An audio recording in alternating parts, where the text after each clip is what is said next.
Se piensa que el fuel está aún enfriándose, salen unos pequeños hilitos con aspecto de plastilina en estiramiento vertical. Todos sabemos, señorías, que Saddam Hussein tiene armas de destrucción masiva.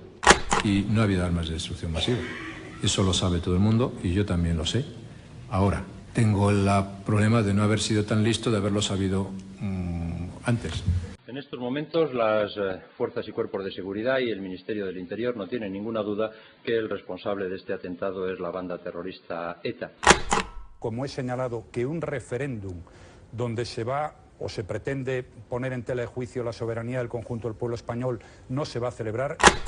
No se va a celebrar. Ellos afirman su inocencia y yo estoy convencido de que nadie podrá probar que no son inocentes. Mariano Rajoy conocía la existencia de la contabilidad B del PP. Yo no sabía ese asunto.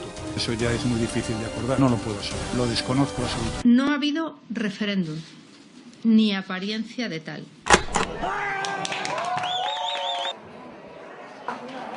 Han actuado con profesionalidad y de modo proporcional y proporcionado. El objeto de sus actuaciones nunca han sido las personas.